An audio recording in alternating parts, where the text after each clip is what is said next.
Papo com Vida hoje está muito especial. Nós temos a Lu conosco, como sempre, mas nós temos uma convidada especial, a doutora Deusa Velar, que nos dá alegria de estar conosco, uma pessoa que temos aprendido a amar na convivência desses últimos anos e que tem um papel tão especial para muita gente, a gente logo vai falar disso, e também agora para a nossa cidade. Lu, você fica contente da gente ter essa convidada? Fala um pouquinho e aí a gente já vai... Hoje ela é o tema do nosso papo. Uau, com certeza. A deusa é quase uma deusa.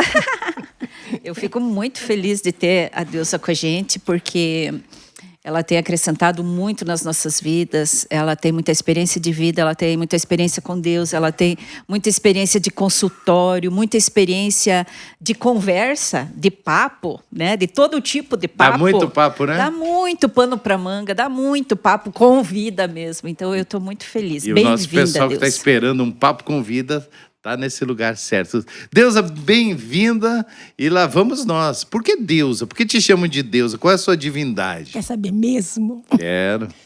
Nasceu a primeira filha. Perdão. Neuza. Nasceu a segunda filha. Cleusa. Nasceu a terceira filha. Deusa. É mais simples do que a gente pensou. Uau! Na verdade, havia uma família que criou minha mãe, e os nomes eram Neuza, Neuzenira, Neuzete. Eu acho que eles queriam fazer alguma coisa diferente. Então sobrou Deusa para mim. Mas não tão diferente, né? Eu tinha que ficar ali. Nada que todas as vezes, ao longo da minha vida, não me prestem uma homenagem com algumas músicas como Uma Deusa. Imagino que você tenha ouvido muito isso, não é? Mas antes dessa música chegar nas paradas... Gente, para quem é novo, né?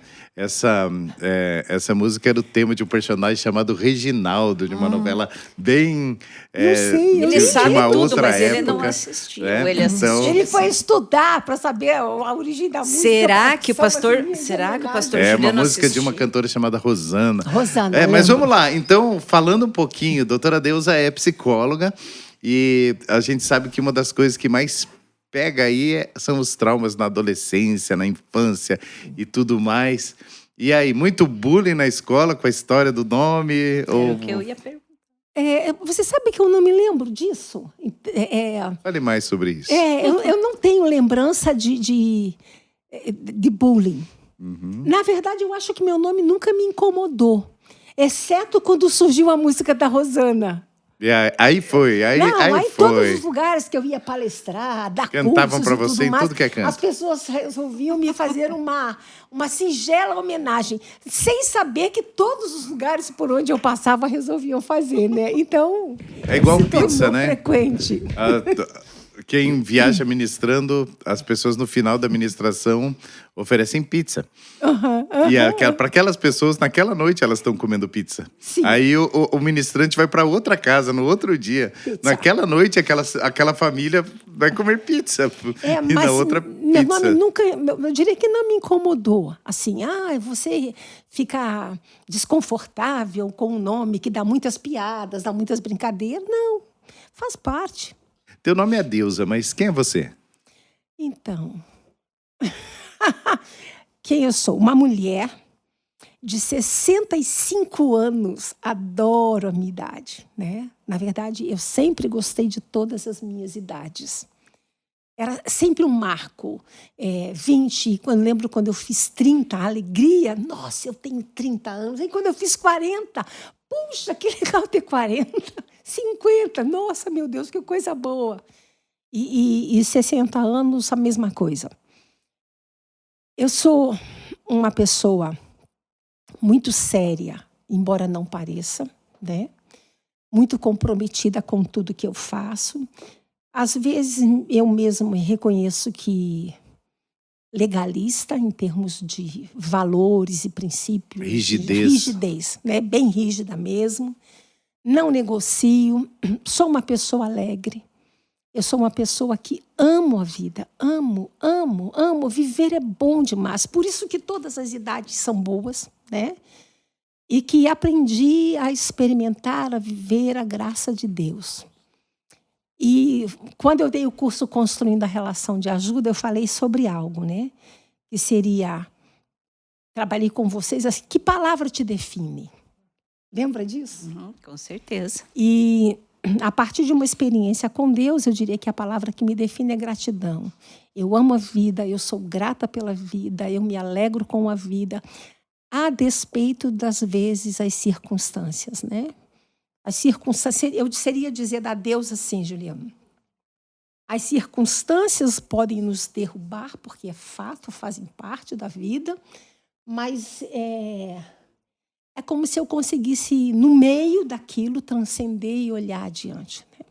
A gente vai pegar esse tema de transcender aí daqui a pouquinho. Acho que a gente pode definir ela como uma mulher que tem uma faca nos dentes e uma rosa nos cabelos, né? Ah, gostei Gostou? disso. Tem, faca nos dentes. Manda fazer um quadro assim. Ah, gostei.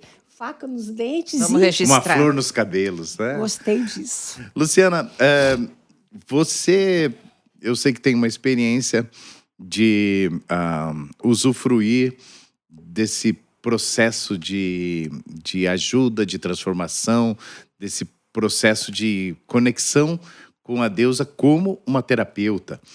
E existe espaço na vida cristã para alguém que se beneficie da terapia, da psicologia? Ou isso é coisa de louco? Ou como é que funciona? Olha, eu fui muito beneficiada com isso. Estou sendo. Louvo a Deus por ter tido a oportunidade de ter a deusa na minha vida como pessoa, como amiga, mas como terapeuta. E um olhar diferente, né? A respeito, quebrou muitos paradigmas, né? Eu acho que isso seria a primeira coisa quando a gente fala para um cristão sobre psicologia, é uma quebra de paradigmas, e durante muitas sessões foram só quebras de paradigma, justamente mais ou menos nesse assunto. Eu fui muito xingada. Não diga isso. Assim, não sei como posso expressar isso, né, de modo a não denegrir a profissional, mas xingada no bom sentido, confrontada, talvez fosse a palavra, de modo a não denegrir né? a profissional, já denegrindo. Já, não, Malu está dizendo algo. Né? Aduza, doutora. Eu sou uma terapeuta de confronto. É, eu mas não tenho você não pode dificuldade. ajudar. Tá falando sobre você e você vai... Não, fica quieta aí. Mas uma coisa eu posso... Isso é jeito de atender uma convidada, né? Fica quieta aí. É isso mesmo. Eu penso que uma coisa que eu percebi com a deusa nesse tempo todo, falando sobre ela, não sobre... É que, ao mesmo tempo que ela sabe confrontar muito bem, ela não mede... Assim, ela não suaviza a mão para confrontar. Mas ela é muito amorosa, ela é muito compreensiva, ela é muito comprometida. Ela foi muito comprometida comigo quando fui sua paciente. E então eu acho assim que, voltando ao que você me perguntou, eu acho que sim, é tempo de quebrar esses paradigmas, e eu acho que existem muitos tipos de profissionais, né? Eu acho que um bom profissional com um bom manejo aí das técnicas, com uma compreensão de vida, né, que a gente... Porque eu acho, e depois isso vira pergunta. Parece que a profissão da pessoa não separa de quem a pessoa é. É uma continuidade o que nós fazemos de quem a gente é, né? Então, eu acho que tem casos e casos. Eu tive o privilégio de ser muito bem tratada, muito bem ajudada, e ganhei alta, muito feliz da vida, né? E eu acho que se for para louco, se não for para louco, eu sei que de louco todo mundo tem um pouco, já dizia alguém por aí, né? E falando em médico louco, né? Tem uma piadinha que conta a história de um jovem que tinha se formado em advocacia e que, quando chega, então, formado no escritório do seu pai, advogado, o pai fala: então, filho, você vai ficar aqui cuidando do escritório, eu vou tirar férias. Ele fica um mês fora do escritório. E o filho está lá, né? Olhando o que ele poderia fazer, atendendo os clientes.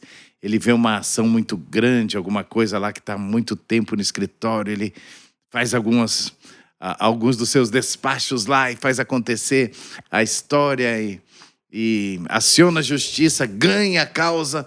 E quando o pai chega, ele fala: ô pai, você precisa ver o que é ser um bom advogado, porque está aqui há 15 anos essa causa aqui no escritório, eu já resolvi. E o pai enfurece, ele fica revoltado e diz assim: com que você acha que nós pagamos tua faculdade, seu maluco? Você resolveu esse negócio. Quando a Lu fala, eu tive alta, eu queria saber um pouquinho, doutora, qual é a diferença entre você se sustentar da doença ou se sustentar do êxito do seu paciente? Eu penso Eu vou deixar claro. Eu vejo pessoas que ficam lá 342 anos e, assim, efetivamente você não vê muita diferença naquela pessoa por estar passando por processo ou não estar. Então, eu sei que os seus pacientes costumam ter alta e eu acho isso sui generis. Eu diria que ninguém procura ajuda para sair do mesmo jeito que entrou. As pessoas buscam ajuda porque elas desejam mudanças na sua vida, independente das razões pelas quais ela foi procurar ajuda. Se você estiver conseguindo lidar com a sua vida de maneira funcional, está tudo certo.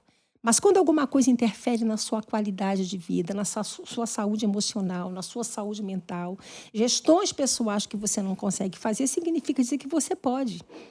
É precisar disso. E a minha ideia como terapeuta, como psicoterapeuta, parte do princípio de que as pessoas não têm mais tempo para viverem anos e anos de terapia. Né? Dependerem do profissional, não conseguir tomar uma decisão, não conseguir fazer escolhas na sua vida, não conseguir fazer uma síntese da sua história, funcionalizando, integrando. Então, o ter alta é um momento... Na verdade, existem 2 momentos lindos no processo psicoterapêutico. O primeiro é quando você chega, porque é a coragem de você enfrentar a sua fragilidade. Você acha que já tem vitória no primeiro dia? Sim, você veio, você reconheceu que não é autossuficiente, que a gente não dá conta sozinho, que não existe super. Existe uma pessoa humana, com suas fragilidades, vulnerabilidades, carências. Então, essa é a primeira vitória. A segunda vitória é quando a gente faz uma análise desse processo psicoterapêutico e verifica os caminhos que nós trilhamos juntos.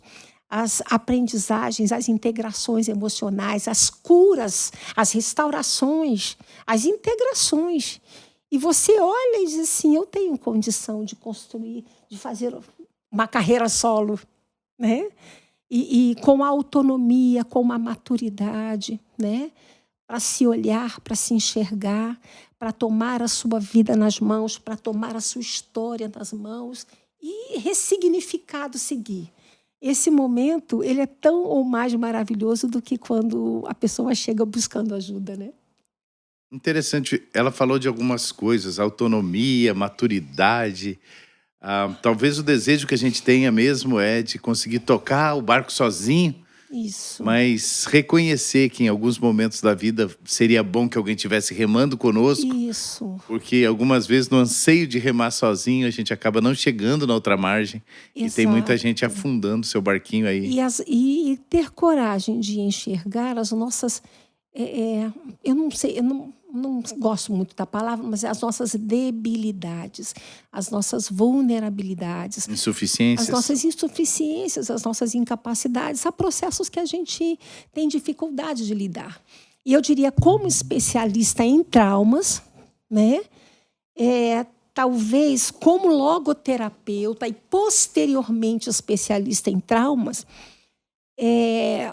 a questão do sentido da vida, que para mim antes era a chave de tudo, o sentido pode ficar bloqueado se eu tiver experimentado, vivido experiências traumáticas de tal maneira que elas me destituam da possibilidade da inteligência emocional, né, para fazer alguns processos, para seguir alguns processos, às vezes os prejuízos que eu causo às pessoas que estão em volta de mim.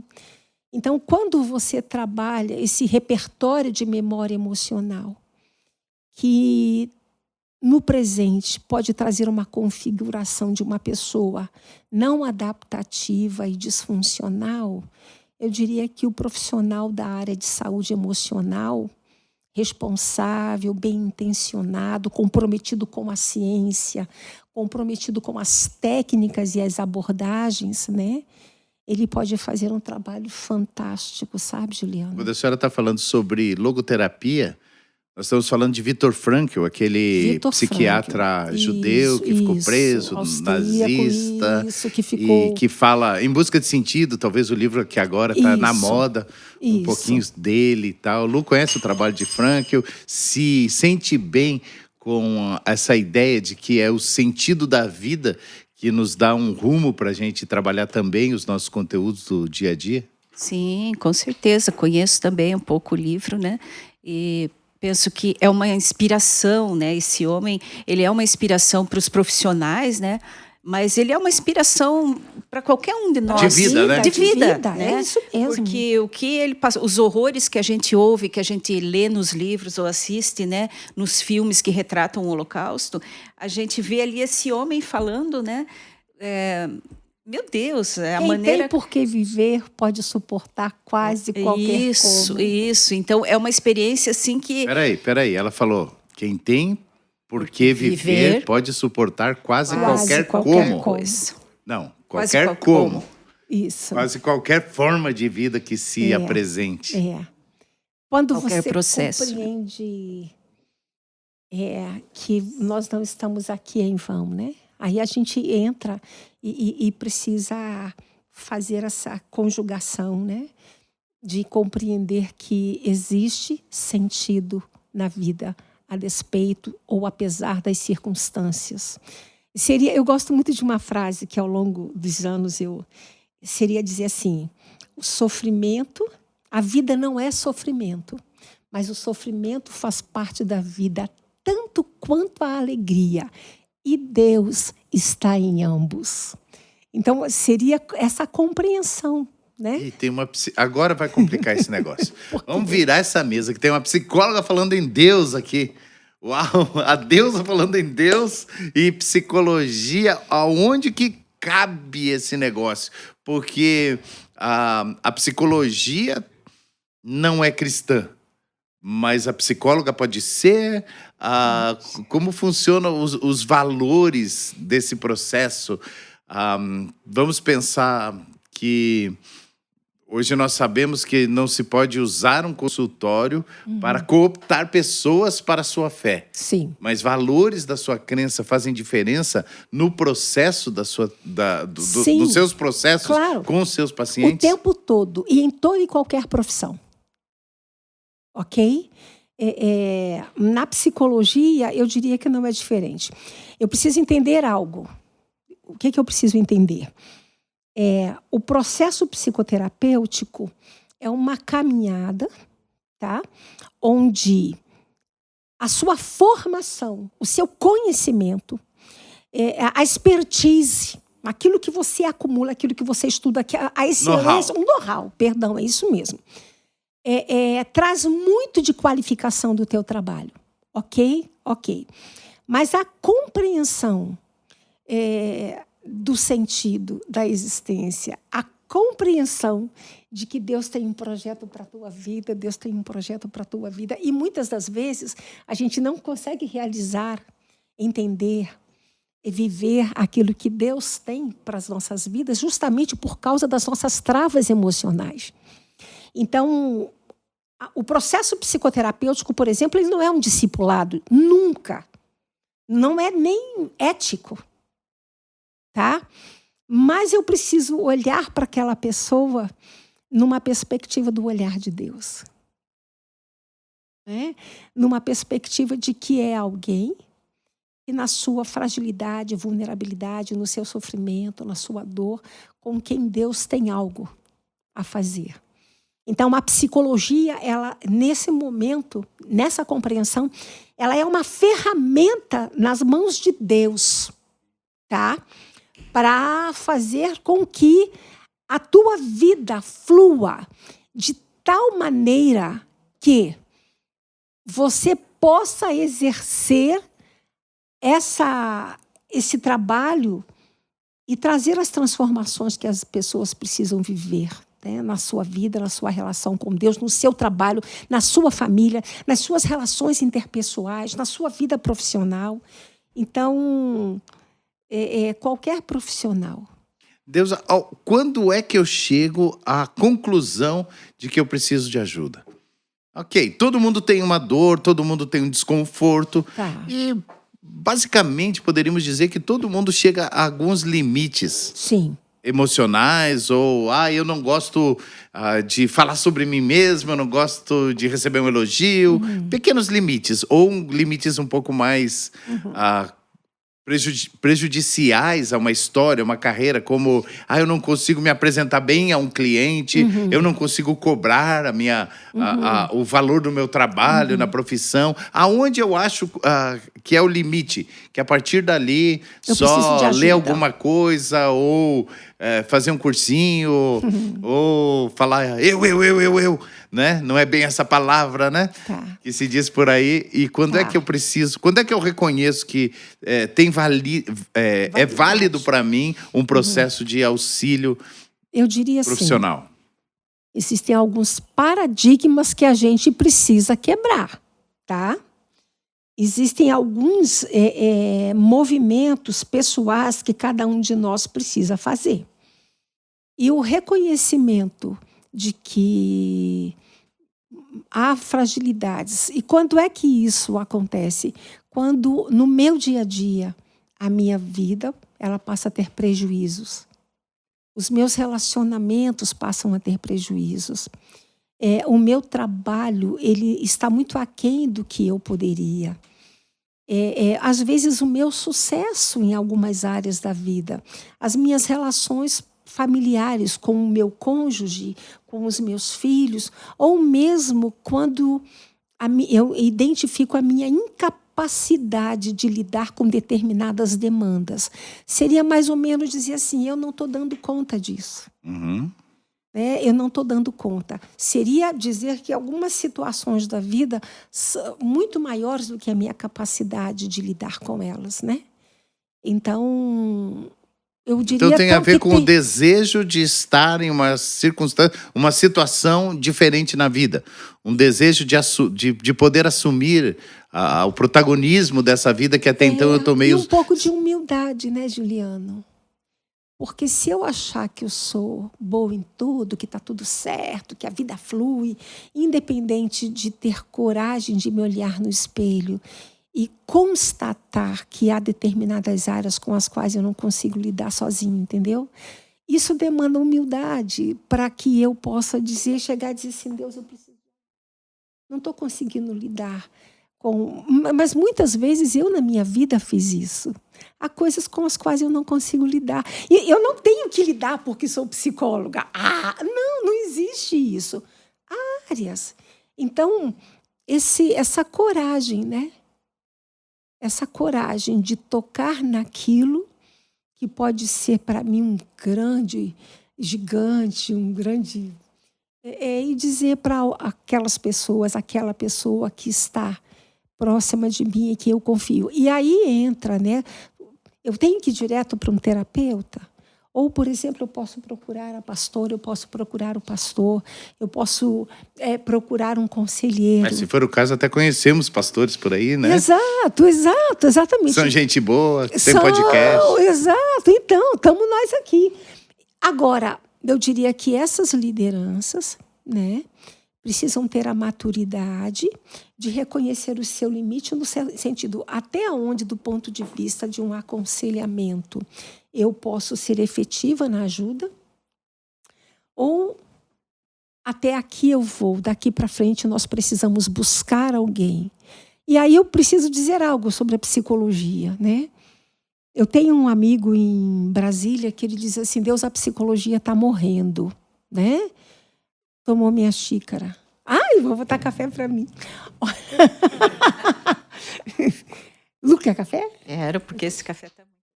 Esse café, gente, ele veio do Canadá, especialmente. Não foi para mim, foi para o Fabiano. Grãos selecionados. Grãos selecionados, um gostinho maravilhoso.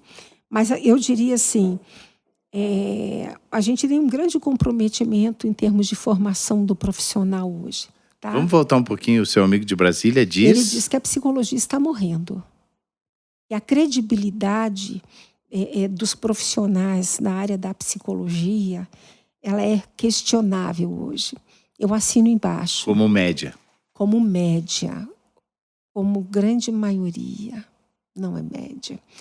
Porque a gente vive um problema muito sério, tá? Dentro das graduações, das formações. Eu diria assim, a gente entra num problema político dentro da formação, que tem a ver com todo um aparelhamento político e ideológico do sistema conselhos de psicologia, que é o que todas as profissões estão vivendo hoje, tá? Mas eu diria que nós temos gente boa. E eu entendo que eu incentivo pessoas maduras, que sabem quem são, que estão firmes na vida. Nós precisamos de profissionais da área de saúde emocional e saúde mental, que se possa confiar, que se possa indicar, que se possa encaminhar. E que não faça miçanga. E que não faça miçanga? É. E que não faça besteira, né? Por quê? Porque cuidar de vidas é muito sério, né? Eu não posso pegar pensando nisso. Vamos pensar nessa questão de valores que norteiam a minha vida, princípios que norteiam a minha vida. Eu não estou no consultório para fazer a cabeça das pessoas, para mudar os seus pontos de vista. Eu não estou batendo martelinho por divórcios que eu consegui. Exato. Mulheres que eu consegui tirar de casa, empoderar. Feminismo, políticas ideológicas, não. Nós estamos... o meu papel é cuidar das pessoas em sofrimento psíquico. E nas áreas onde esse sofrimento ele pode ser tratado e que possa trazer restauração, possa trazer integração. Essa é a minha responsabilidade. Então, eu diria assim... eu tenho visto algumas pessoas que caminharam comigo dentro da área, boas, muito boas, mas a gente tem hoje, de fato, uma grande contaminação, o que é preocupante, tá? Então, nós precisamos, para você que nos ouve hoje, de pessoas com desejo de cuidar de pessoas comprometidas com a vida e com o ser humano, fazendo formações sem deixar que suas cabeças sejam feitas do ponto de vista político-ideológico progressista, né? Porque as ideias estão aí, mas não deixando de perceber que há valores e princípios acerca do ser humano. Quando uma pessoa chega para um terapeuta, para um psicólogo, sem dúvida ela chega porque em alguma área da vida está fragilizada. E para abrir o coração e a vida... De verdade, é como entregar um pouco o volante do seu carro para alguém conduzir. Isso. E aí você pode estar entregando o galinheiro para ser cuidado pelo lobo. De alguma forma você pode estar se abrindo.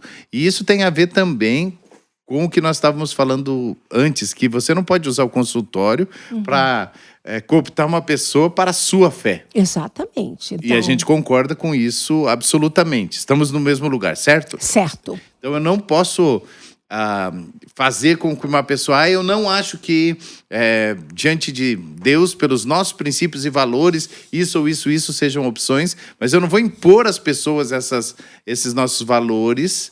Porque ela está lá não é para ganhar os meus valores, ela está para trabalhar as suas questões de vida, psicoemocionais pessoais, e de vida. História, repertório de memória Mas emocional. Mas também não posso me colocar num lugar onde para outro lado alguém possa tentar levar e possa tentar perverter o meu senso de visão de vida, de valores, de princípios. Sim, claro. Olha só como é interessante isso. Uma das pós-graduações que eu fiz, havia um grupo, há muitos anos atrás, um grupo que tinham histórias comuns. E essas pessoas passaram pelas mãos de um mesmo profissional. Todas essas pessoas, na sua história, haviam vivido naquela época processos de separação. Tá? E qual não foi a nossa surpresa ao constatar que aquele profissional que, coincidentemente, cuidou daquelas pessoas, vivia naquela época uma grande crise no seu casamento que culminou num divórcio. E a gente identifica que um grande número de pacientes desta pessoa que viviam crises no seu casamento, quem não vive crise no casamento... Isso é uma epidemia que o médico fica espirrando na cara do sujeito? Exatamente. Então ele vai atendendo um do lado do outro e tossindo a sua tuberculose na cara de todo mundo? Ou seja, era aquilo que era a existência dela naquele momento, né? Que foi transferida para os seus pacientes porque ela mesma não estava conseguindo lidar com a sua história de família. Né? Agora, ela pode não conseguir lidar com a história de família. Vai procurar ajuda. Mas fazer diferença na vida de outras pessoas? Não, ia jogar nas pessoas. É uma bandida! Eu diria, não sei se bandida, mas eu diria assim, pois é, né? A psicologia não tem esse papel. Eu diria que doce você. Não, eu diria que a psicologia, eu posso até, dependendo das circunstâncias, entender que há situações graves que precisam ser tratadas. Mas se eu não consigo me separar das minhas dores e misturar o que você está vivendo com as minhas dores, eu vou contaminar na sua fragilidade de existência naquele momento com as minhas crenças. Isso é transferência? É transferência. Eu vou fazer a transferência dos meus conteúdos, mas aí eu estar lá na plenitude da Covid atendendo pacientes de transplante renal. Exato. Tá todo mundo fragilizado, tá todo mundo sem anticorpos. Eu não quero falar. Lu, fala você, porque ela tá doce hoje, a mulher. Eu tô falando aqui. Essa pessoa, ela... É uma mudança. De certa forma, ela só tá numa fragilidade. É o café canadense que tem vanila. Pare com isso, que eu estou dizendo é que foi a expressão bandida. Pistoleira! Mas é a influência, né? É a influência porque não separa, né? A profissional é uma continuidade da pessoa. Sim, porque assim, o que esse profissional tinha que fazer? Vamos pensar então. Esse profissional deveria, no meu ponto de vista, eu não tenho condição de atender nenhuma situação relacionada a crises conjugais. Porque eu não estou conseguindo lidar com a minha crise conjugal. Eu não estou conseguindo fazer a gestão desse processo família na minha vida. O que ainda é ético? Eu posso até ter um problema de família, mas eu tenho que ter a competência de... tirar daí para bloquear essa transferência, eu vou precisar me distanciar emocionalmente, pelo menos, do problema para poder lidar com... Porque cada caso é um caso. Aí são boas práticas, né? Exatamente. Eu vou ensinar as boas práticas. As boas práticas, e não revelar aquele marido porque sim, você se mistura com o que o outro vive naquele momento em relação ao seu marido, ao seu homem, e eu pego o meu e coloco no lugar. Eu posso ficar aconselhando a mim mesmo diante do ouvido dos outros. Você não precisa aguentar isso. Você não deveria se submeter a isso. Você é importante no... Tá falando para si mesmo. Para si mesma. E algumas vezes aquele marido do paciente, do cliente... ele não necessariamente tem as maldades ou é o bandido que o teu marido tem sido na tua vida. Agora, isso exige maturidade, né? Experiência profissional. Quanto tempo? Quanto tempo você atende pessoas? Quanto tempo a tua vida está focada nesse cuidado? 40 anos. Eu quero fazer uma pergunta, posso? Por favor. E nesses 40 anos, Deusa, que mudanças significativas você viu?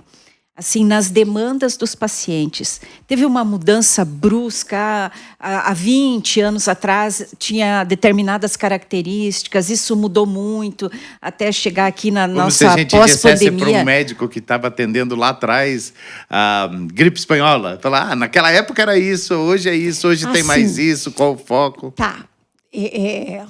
Algumas especializações, mas eu diria que durante muitos anos eu trabalhei com base na logoterapia. E eu entendia que se não há compreensão de sentido, não há pelo que viver de fato. E aí eu me embolo das minhas questões sem conseguir me achar naquele quebra-cabeça da vida. Tá? Mas eu me sentia frustrada muitas vezes Porque, por mais eficiente que eu me sentisse e tentasse ser, muitas pessoas não conseguiam encontrar sentido. Era um nó, era um nó. A gente resolvia uma coisa, tudo certo, segue a vida, daqui a pouco voltava com aquilo embolado. A doença ia girando pelas áreas da vida, mas continuava lá. Exato. Talvez as pessoas que estão nos ouvindo estejam passando por um tempo de tratamento ou de acompanhamento e tenham essa percepção que as coisas da vida acertam um lado, estoura o outro, acerta um lado, estoura o outro. E no quarto ou quinto que você está tratando, você começa a perceber que você não está sendo ajudado em nada, na verdade, você está transferindo focos. E que talvez assim, exista um cerne, né? Que você precisa tocar para arrumar. Então, o que é que eu diria para você? Então, a logoterapia. A minha carreira foi por muitos anos norteada pela questão da necessidade de sentido. Todo ser humano tem que entender para que existe, tem que entender o propósito, tem que entender por que vive, por que está aqui. E precisa se comprometer com a sua existência. Para que eu existo? E aí a vida é dotada de sentido. Mas eu constatei ao longo dos anos que muita gente não conseguia fazer isso. Era tremendamente frustrante para mim, né? Até que eu comecei a ouvir falar de algo que desembaraçava os nós.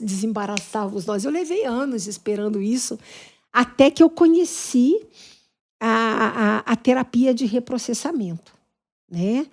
A terapia de trauma. E aí eu entendi que o trauma ele pode bloquear o sentido. O trauma pode tirar a percepção de sentido. O trauma pode te levar para outros caminhos em função da dor da lesão do trauma. Deixa eu entender melhor isso. É como se eu... Só um tiquinho. Ok. Então, o que eu passei a ver? Eu lembro que eu estava num programa de TV, alguém me perguntou se os meus pacientes voltavam muito. Eu dizia, agora não mais. Por quê? A terapia de trauma ela é resolutiva. Ela vai no cerne. Guarde essa palavra aí, resolutiva. Ela vai no cerne. Então, aquilo que nós tratamos não te traz mais de volta para a terapia. Te libera para a vida. Te libera para a vida. Eu gosto disso. Te libera para a vida. E a terapia tem que liberar as pessoas para a vida. Entendeu? Ótimo. Então, eu diria assim... eu sou mobilizada por resultado na minha prática pessoal e profissional. Eu entendo que as pessoas precisam seguir, precisam estar liberadas para a vida e precisam se ter nas mãos para viver, né? E aí é como se houvesse uma completude de trabalho com o EMDR, né? Das pessoas com completude da vida, né? EMDR. É EMDR. Que é a teoria de trauma, uma abordagem que trabalha com a dessensibilização das experiências traumáticas. Entendeu? E aí você acha que esse casamento Sim. te coloca hoje como uma das mais importantes psicólogas do nosso estado? Pois, não. Não, eu acho que eu sou metida. Posso dizer isso? Poucas pessoas... Muito relevante. Muitas pessoas nesse estado fazem tanta diferença na vida das pessoas e liberam tantos pacientes para a vida quanto você? Essa é a pergunta. Eu não sei te dizer, Juliano. Sabe? Porque... Tá bom. Eu sou comprometida com o que eu faço. E eu sempre me preocupei em ser a melhor, tá? No que eu faço. E chegou lá. De ser a melhor. Chegando lá. Eu tenho compromisso. É porque fica, né, meio orgulhoso, não é? Se você não pensasse assim, não seria uma das mais caras também. Porque tem gente aí atendendo que dá para pagar 5 consultas com 1 hora com você, né? Isso tem. Isso tem. Então, esse é o estigma, né? A Deus é uma profissional muito cara, só mesmo. Mas vale cada real. Eu escutei alguém dizendo da Deus o seguinte, fala assim, eu prefiro pagar 5 prestações de 4.000 do que pagar 2.000 por mês a vida inteira.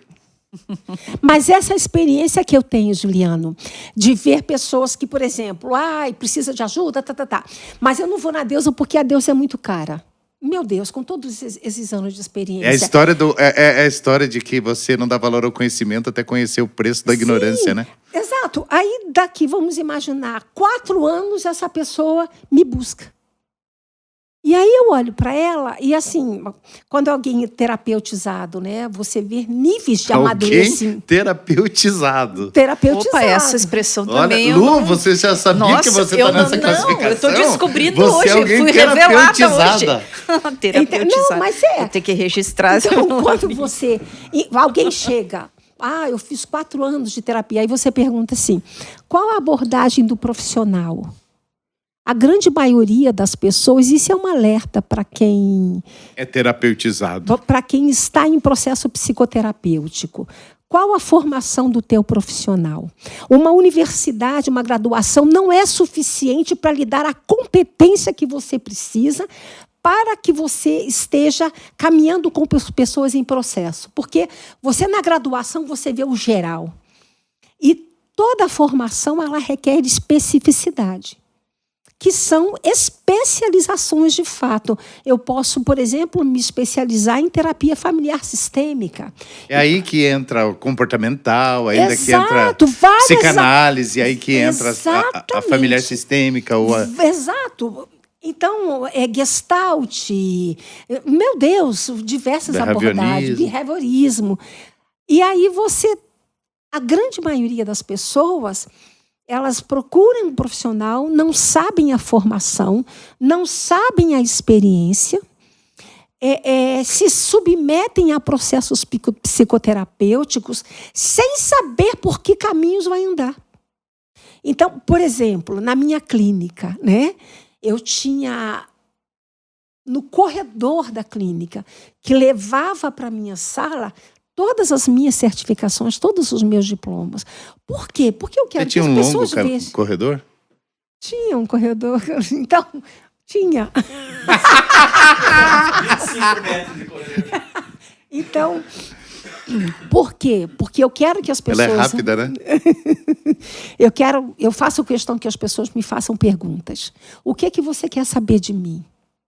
Não tem essa história da postura terapêutica que me coloca aqui, você aqui. Não é aquela técnica de colocar a tua cadeira mais alta e do infeliz mais baixa. Não. O que você quer saber de mim? Há alguma coisa que você gostaria de saber a respeito da minha história profissional, da minha experiência, das minhas formações? E eu vou dizer mais, da minha vida pessoal. Por que isso? Porque se eu estou tendo problema com os meus filhos... e você não é casada, você não tem filhos, será que você vai ter a competência técnica de me ajudar a fazer a gestão das questões graves que eu vivo hoje dentro do ambiente familiar com os meus filhos? Entendi. Ou no meu casamento? Tem coisas que a experiência não é superada por nada. Não. Deixa eu voltar um pouquinho para a pergunta da Lu. Vamos imaginar que um tempo atrás nós tínhamos... Nós não tínhamos algumas doenças que parecem ser endêmicas hoje. Nós estamos falando agora de um mundo que... Depressão era uma coisa meio estigmatizada. Os depressivos eram aqueles estranhos, meio emos, que pintavam os olhos e usavam roupa preta. E aquele era o depressivo. Me parece que houve um acréscimo de pessoas que se classificam, às vezes a si mesmo, sem diagnóstico, como, eu sou meio depressivo. Depois vem as questões aí do tempo que vivemos, da ansiedade, e as pessoas começaram a ouvir palavras que nunca antes tinham ouvido. Eu tenho borderline, ou fala-se muito das duas... Como chama? Eu sou... Bipolar. E aí a gente começa a ouvir termos que não se ouvia antes e está todo mundo falando. E aí entram também as questões de dificuldade de interpretação do desejo e tudo mais. Então, voltando um pouco para o que a Lu estava falando, tem doenças mais comuns no nosso tempo do que havia 10 anos atrás ou 20 anos atrás? Ou é mais ou menos a mesma coisa com outras roupagens? Eu acho que a gente vive um mundo mais neurotizado, tá? E aí a gente precisa entender, Por exemplo... Gente, nós vivemos um mundo mais neurotizado. Exato. Então, vamos pensar. Quando eu estava dentro da graduação, a gente falava muito da importância, por exemplo, da higiene mental. E a gente compreendia a qualidade de vida e saúde emocional a partir dessa compreensão do autocuidado. Talvez tenham pessoas que estejam nos ouvindo que nunca ouviram essa expressão. A higiene mental como um processo necessário para a saúde mental e saúde emocional, né? Higiene mental tem a ver com tirar a sujeira? Só um tiquinho. Uhum. A higiene, essa perspectiva de saúde mental foi substituída pela palavra estresse. Isso se transformou em moda. Ok.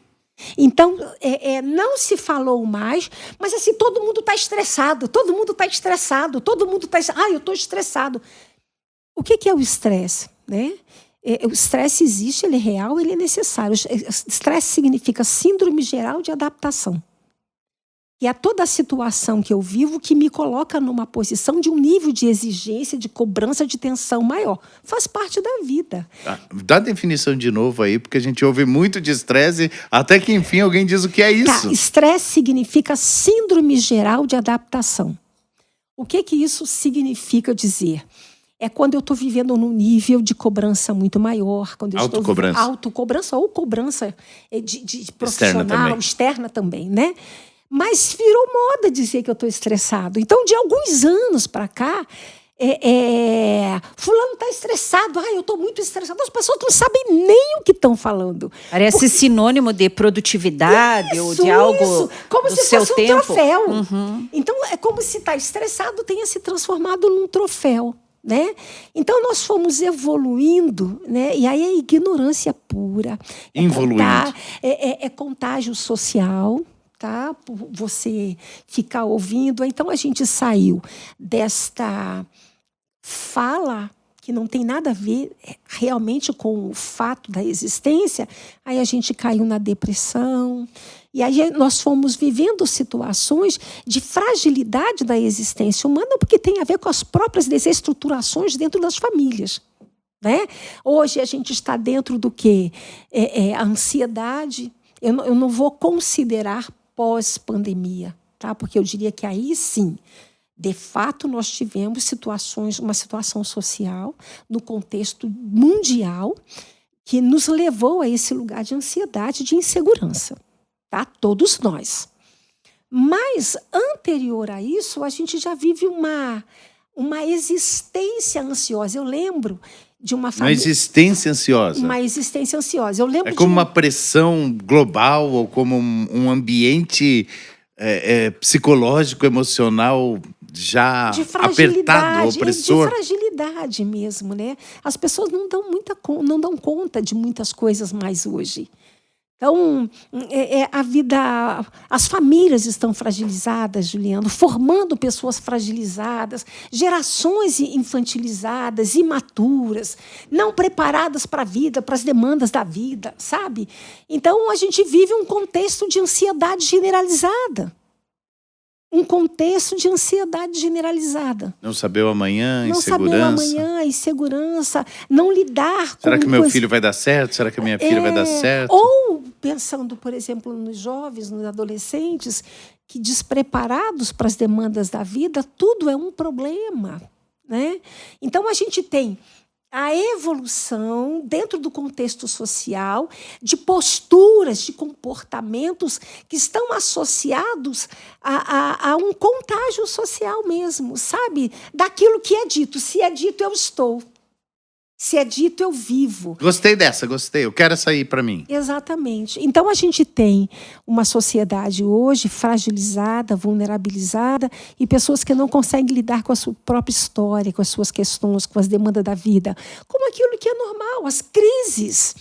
As crises evolutivas fazem parte, todos nós vivemos, todos nós passamos. Eu diria que nós fazemos parte de uma geração mais fortes para as crises evolutivas. Hoje a gente vive as gerações despreparadas para essa evolução natural da existência humana. Entende? É uma geração mais doente ou é uma geração mais diagnosticada? É uma geração mais o quê, primeiro? Porque talvez eu tivesse tão doente há 30 anos atrás quanto agora, mas eu não era diagnosticado. Havia uma Uma subnotação. Sim, também. Mas a gente tem hoje uma geração, eu não sei se eu posso usar essa expressão, se eu pensar em algo melhor, eu retiro antes do final, mas emburrecida quanto ao autoconhecimento. Sabe? Porque eu acabo sendo, olha o que eu falo de contágio social, eu acabo sendo o que as pessoas estão sendo, eu acabo sentindo o que está sendo derramado na sociedade. E aí é contágio social puro. Aí é contágio social. Aí a vulnerabilidade, aí a fragilidade, aí a imaturidade, daí a Tem muita inconstância. gente sofrendo de doenças que não tem? Tem. Deixa eu também perguntar algo. Deusa, Sim. a gente começou falando ali de cristão, de fé, de psicologia e tal. Eu queria voltar nisso um pouquinho. Tem muito cristão adoecido? Como você vê isso? Quando a pessoa vai buscar ajuda? Porque também é fato e é uma realidade que nem todas as pessoas têm acesso a um profissional dessa área, né, ou a um bom profissional dessa área. Um cristão que está ouvindo um programa como esse, a nossa conversa aqui, tem muita gente chegando para você? O que você percebe? Cristãos estão buscando mais? Tem muito cristão doente? Não, a gente tem muito estigma ainda, tá? A gente tem muito estigma, porque foi como o Juliano começou. O que o Gil disse? Ele disse procurar... Como é que você falou? Cuida de doido, né? Cuida de louco? Quem procura psicólogo é coisa de louco? É coisa de louco. Disfuncional? Mas eu diria que o disfuncional tá. Mas assim, cuida de louco. Ainda existe esse rótulo, tá? Ainda existe. Esse rótulo. Eu acho que a psicologia tem responsabilidade, tem culpa, porque eu entendo que eu tenho a responsabilidade de desmistificar as mentiras sobre o papel do profissional da área de saúde emocional para o povo de Deus. Sim, nós temos... qual a diferença nossa? Vamos pensar do ponto de vista de existência humana. Para uma pessoa que não conhece a Cristo. Temos histórias. Talvez nós tivéssemos só a obrigação de ter mais claro o sentido da nossa vida, pelo fato de que em Cristo se aplica isso, não que isso nos livrasse de outras coisas, mas quem sabe nos desse uma linha mestra até para sermos ajudados. Eu diria que faz todo sentido isso, porque quando eu convivo, né, com a palavra de Deus, com os princípios da palavra de Deus, com os valores, aquilo que destoa disso, necessariamente pode sinalizar que áreas da minha vida que precisam ser trabalhadas, né? Mas assim, eu não vou dizer que me assusta, porque não é verdade. Mas a gente tem muita gente doente dentro das igrejas e que poderiam ser muito melhores no reino de Deus. Se elas parassem para olhar para si mesmas e entendessem que há áreas da vida que elas precisam ser trabalhadas. Vamos partir para uma coisa sobre doença e não doença. Quem é ajudado é o doente, quem é ajudado... Eu posso não ser um doente, mas ter áreas que eu preciso ser ajudado. Claro. Vamos trabalhar isso do seguinte jeito, vai. Eu tenho 50 anos, sou pastor, tenho um casamento feliz, amo minha esposa, sou amado, sou compreendido dentro do meu casamento, tenho filhos apaixonantes, tenho uma igreja em crescimento, com graça de Deus, estamos vendo com muita alegria a operação de Deus através da vida das pessoas. Tenho demandas intensas, tanto por responsabilidade diante de Deus, com tamanha obra que está diante de mim, e também demandas administrativas do dia a dia, Claro, faz e parte. principalmente administrando pessoas todo o tempo, lidando com pessoas com dores e dificuldades. As dores de um pastor com 50 anos que já foi extremamente arrogante e está crescendo em discernir o seu espaço e em discernir a si mesmo no meio desse grande mover, intenso mover de Deus que se processa, assim, lidando com o que gostaria de ter sido diferente em algumas coisas, com o principal das dores, as pessoas que aprendemos a amar, que investimos e que em algum momento entendem que o nosso relacionamento não é mais tão importante para elas e tomam outros caminhos. Sim. E para quem é ligado à pessoa humana, isso talvez seja um dos maiores desafios e uma das maiores dores. No meio de tudo isso, eu avaliaria a minha existência como algo que é muito gostoso, como algo que vale a pena ser vivido, que tem significado e que eu diria que tem um nível de vitória hoje. Se eu fosse fazer uma avaliação da vida como vitória, empate ou derrota, eu me sinto uma pessoa que está andando em vitória. Mas preciso lidar com momentos de um transfundo de tristeza, de angústia, não sei se posso classificar de ansiedade, mas momentos em que eu queria ficar debaixo do travesseiro e que não amanhecesse alguns dias. Eu sou um bom candidato à terapia? Vai depender do nível da intensidade. Existem algumas coisas que têm a ver com a nossa estrutura psíquica, tá? Então, por exemplo, eu posso ter um humor mais deprimido, sem que eu seja depressivo. Peraí, eu quero ouvir isso bem, porque isso é talvez uma coisa que muita gente que está ouvindo agora não tenha percebido a vida desse lugar. Isso. Eu posso ter um humor mais deprimido, Isso. sem necessariamente ser uma pessoa depressiva. Isso, que aí a gente pega o quê? Vamos pensar nos 4 temperamentos. Yang. Sanguíneo, colérico, melancólico e fleumático. Tá? Nenhum deles fala de psicopatologia, mas fala de uma estrutura de existência. Tá? Então, eu posso ser uma pessoa que tem uma estrutura psíquica mais deprimida. Eu seria o quê? Um melancólico, um fleumático? Eu preciso, talvez, encontrar isto aí. Tá?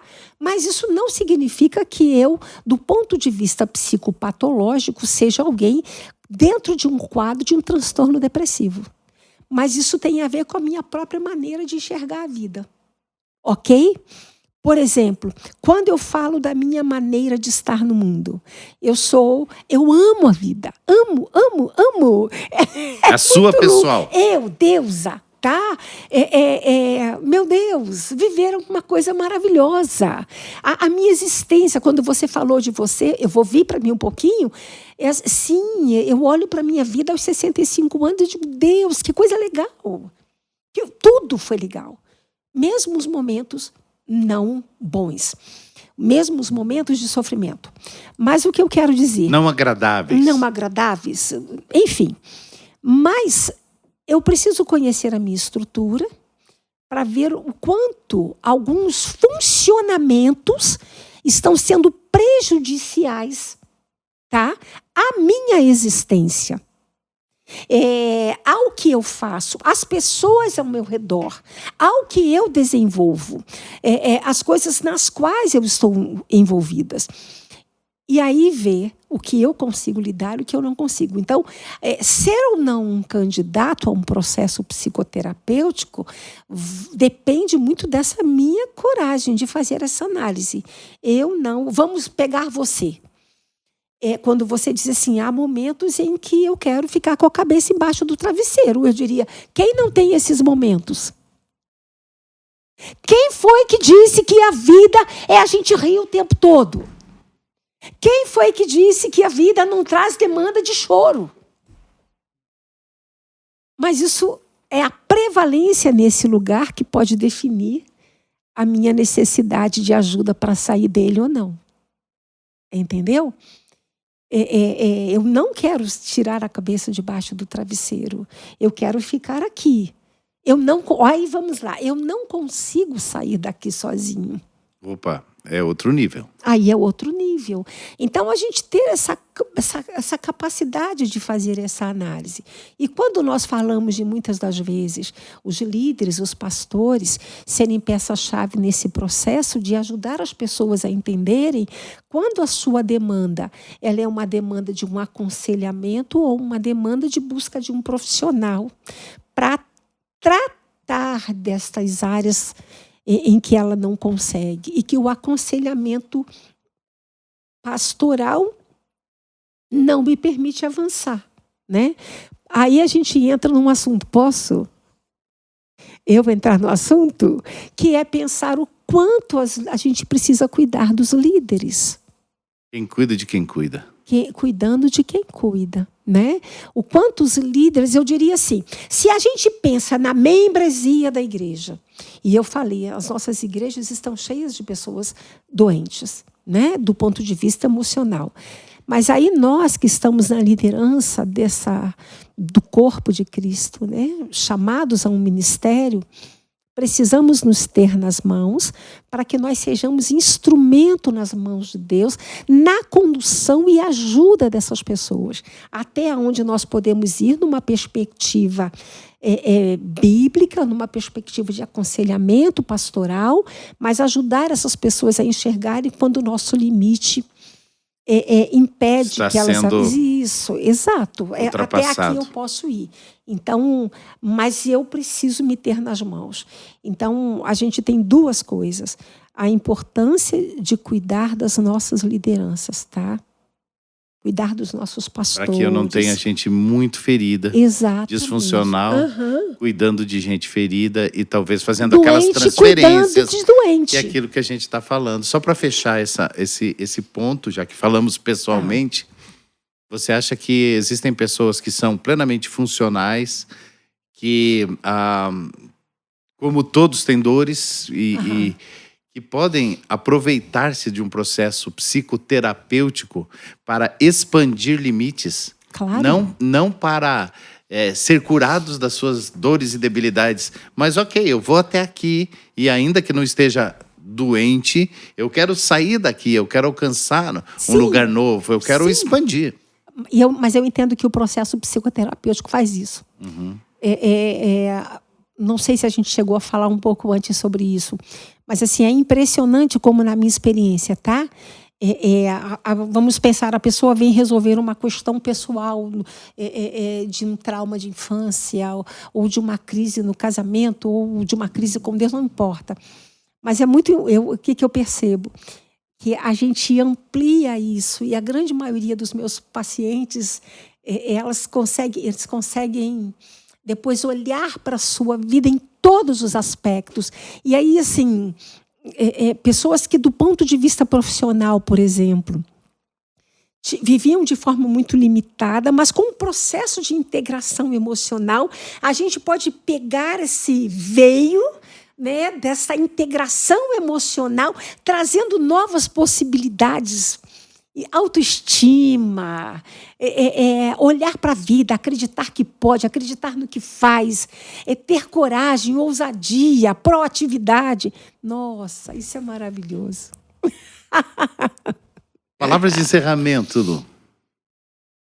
Eu penso que é isso que Jesus veio nos dar. Vida e vida em abundância. Sim. Quando estamos vivendo muito aquém disso, nós precisamos de ajuda. Né? E eu creio que Deus usa pessoas para ajudar pessoas. Eu acho que às vezes, como cristãos, a gente espera apenas uma intervenção sobrenatural de Deus, direto, Deus comigo. Mas Deus usa pessoas. Claro. Deus usa o que está criado, as coisas que são para a nossa bênção, que são para a gente viver melhor, para a gente nos aproximar de Deus. Então, eu tenho muita alegria, porque eu acho que a gente está num tempo que a gente precisa dessa clareza. E eu ouvi alguém falar essa expressão, e eu achei que era boa, né? Não sei se você concorda, mas que a gente precisa ajudar as pessoas a não só tratar do pescoço para baixo, no sentido do que o pescoço para cima falaria das questões emocionais e cerebrais e mentais e tudo isso, né? Então, a começar por nós, líderes, mas Sim. dentro das nossas casas nós precisamos ter essa responsabilidade, né? Como cristão, nós somos um ser integrado, e nós precisamos ter essa saúde, essa vida em abundância, atingindo todos os níveis e usando todo o recurso que tiver disponível. Exato. Então, acho que isso é uma quebra de paradigma para a nossa geração de cristãos, né, no Brasil. E isso é bênção. Duas coisas. Quando você falou de alguém plenamente funcional, existe isso. Existem pessoas que se enxergam nas suas possibilidades e nas suas debilidades. E saber lidar com as suas debilidades, e inclusive para resolvê-las, tirando proveito das possibilidades. Então, assim, essa história de uma pessoa plenamente resolvida não existem. Existem pessoas que conseguem lidar bem com as suas questões. Ok. Tá? Então, isso é uma coisa. Tira o mito do super-homem. Tira o mito do super-homem. Né? A outra coisa eu esqueci, fica para depois. Para a próxima, a gente continua na próxima semana? Eu vou fechar porque Até semana que vem. Eu vou dizer uma coisa. Aqui, a Comunidade de Vida para os Povos em Pato Branco está se tornando um lugar de cura e um lugar de restauração de vidas e de líderes. Sim! E, sem dúvida, nos próximos anos, há uma referência nessa nação para um lugar onde se olha para dentro do ser humano, sem contar se ele tem um PRzinho, um DRzinho, um PhD, um Master of Science, aquilo que for. Mas olhar para as pessoas como gente e ajudar a que elas possam viver a plenitude do seu chamado e do seu sentido em Deus. E eu acredito, Deusa, que você deve ficar assim com água na boca sobre o que está acontecendo aqui, porque nós esperamos ter você muito próximo dessa comunidade de fé e do que o que Deus está fazendo nesses dias aqui. Próximo eu já estou, só falta chegar mais perto. E assim a gente vai encerrar esse podcast. Tá. Nós vivemos pelo que você sente do andar agora, mais pertinho dessa comunidade de fé e da gente. Nós vivemos pelos mesmos ideais. Vivemos. Deus sempre me falou, desde que eu vim aqui a primeira vez, que Ele tornaria a Comunidade Vida uma referência de restauração, de cuidado de pessoas. Quanto mais nós nos aproximamos do final dos tempos e nós vemos as profecias bíblicas se cumprindo, nós vemos o tamanho do sofrimento e da desorientação humana. E haverá um momento em que essas pessoas precisarão buscar algo que elas não vão encontrar em lugar nenhum. Esse lugar somos nós. E eu vejo isso aqui acontecendo, da Comunidade Vida. Com vocês, Deus Avelar.